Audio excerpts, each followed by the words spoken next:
address from this point of time.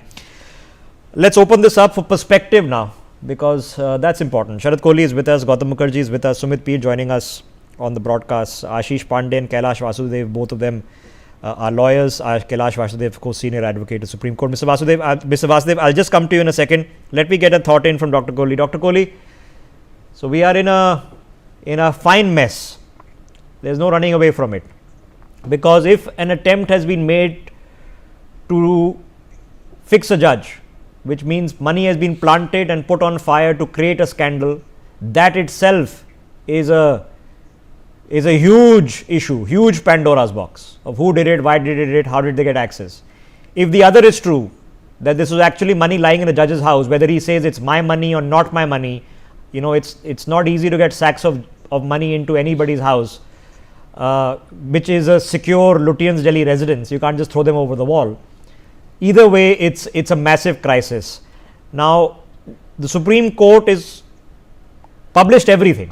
It's unprecedented. I've never seen it like this. They said put it all out there. Whatever other than names and phone numbers, every report is available on their website. Not only with us, it's available for anybody to read and access. But they are, of course, working on a timeline which is how they duly deliberate. The rest of the country is working on a minute by minute timeline.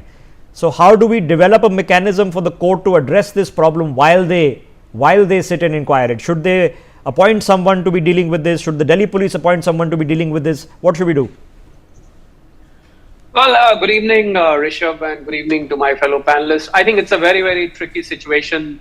As we talk now, there are two sides of this coin because of want of evidence, because of quick cleanup, whatever be the reason, whatever. I was just hearing Vikas that because the place was cleaned up, the place was not sealed, the money was not confiscated. Obviously, there are Supreme Court and court procedures. There is certain immunity given to, judges. So I think that protocol, because of that protocol or whatever be the reason. But I completely agree that the law and the procedure here says, Rishabh, that the money should be seized at that point of time. And the money at least the place should be sealed. Now, you had a question for Vikas. I'd like to answer that question first. That what happens if a normal person, if a normal citizen is found with this kind of money? I'll tell you what happens, because I know the process. A part of me is also a chartered accountant. And I know what does the law say as far as the unaccounted cash is concerned. So there are two laws which come into the picture. One is prevention of money laundering, and second is the Income Tax Act, that if you're found with unaccounted cash, you have to explain where did you get it. And as far as the limit is concerned, that how much cash can you keep at home? A lot of viewers must be wondering that somebody must be having 5 lakhs, 10 lakhs, 15, 20, 25, 50 or even more. It's not about the quantum of cash. Obviously, if you cross a certain tolerable limit, then the limit itself becomes a question mark. But then basically you have to explain every rupee as to how and why did you accumulate this cash, and what was the source of income, and what was the reason? Because in an era where we live in a more of a digital and a banking economy, why are you accumulating this much cash? What was the purpose of accumulating cash? You normally keep cash at home for your household expenses. I have to probably disburse here and there a little bit of cash, but we all know that more than 2 lakh rupees, Rishabh. Now, even if you go to a shop to purchase something, the vendor is not supposed to accept more than 2 lakhs. So if you say, I was keeping this cash because my daughter's wedding or my son's wedding, I had to go and buy jewelry, whatever.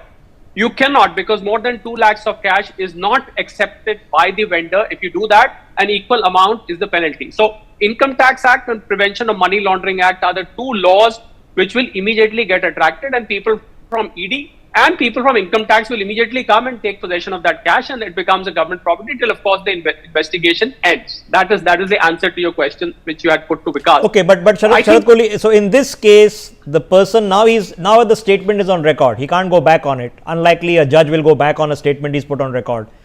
So he says, I don't know. I didn't put any money there. My family didn't put any money there. So there is no, of course, scope of accounting for money, which is what he says. I don't need to account for this money because I never put any money there. I didn't see any money. There was no money found there other than some videography and photography and some statements. There is no record that says anywhere that money was found. So this is the claim that he's making. What do we do with that? Well, Rishabh, the best person to answer this question would be the person who cleaned up. I'm sure there must be a human being. There must not be a robotic cleanup. there must be one or two people involved in cleaning it up. So they are the people who are going to say whether, first of all, whether money was there or not. That's an easy answer to find. Just call the person to clean up. If he says there was nothing found, just probably a stash of papers or something, then I think all the videography becomes false. That's one. Second, the money was cleaned up, if it was cleaned up, because we have to put an if in front of every statement because the matter is under investigation and the kind of statements we are coming up. So if it was cleaned up, the two laws which I spoke of, because you have to answer apart from the Prevention of Corruption Act and apart from the answerability of the judiciary to the Supreme Court's Chief Justice and so forth, the Prevention of Money Laundering and Income Tax Act both come into the picture. So, if I was to all right, Sharadji, let's have the honest, straightforward citizenry conversation, okay, and address what the real problem is. The real problem is that for number one, a lot of people, which is the Aam Janta, citizenry of this country, their worst suspicions they will now perceive to be confirmed. That this is an open secret, that if you open enough cupboards and enough outhouses, that you will find wads of currency in the legal fraternity across the board, and power and judgments and justice moves on money, and some people will have this, whether real or misperceived notion, and they'll say hence proved, this is only the guy who got caught, there are many others who don't get caught. Now this is a genuine problem. Now if the case is proved, it confirms it. If the case is disproved, there will be a whole host of people that say this is some biradari doing a cover up and trying to bury the case. So there is a public opinion disaster which has already happened. It's not in the making, it's already happened. What do we do with it?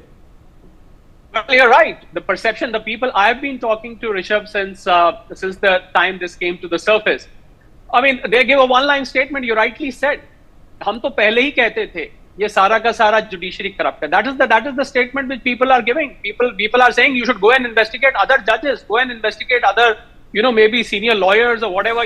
That's the common man's perception. I think the perception has been permanently damaged, as you rightly said, and this will something really, really magical will have to be done to get this perception cleaned up. I don't think this perception can be cleaned up because, in a very subdued voice, these kind of, I would say talk between the people who are fighting cases, the judgments being given, the cases being taken up. This is a common thing which you hear, when especially when somebody loses a case and somebody loses a genuine case. This is the common perception. So there is there's a legal case. Now let me get Gautam Mukherjee. Gautam Mukherjee, you heard Vikas Singh, okay, and he's given you his professional assessment with whatever facts that are privy in the public domain, and he says that unless somebody has actually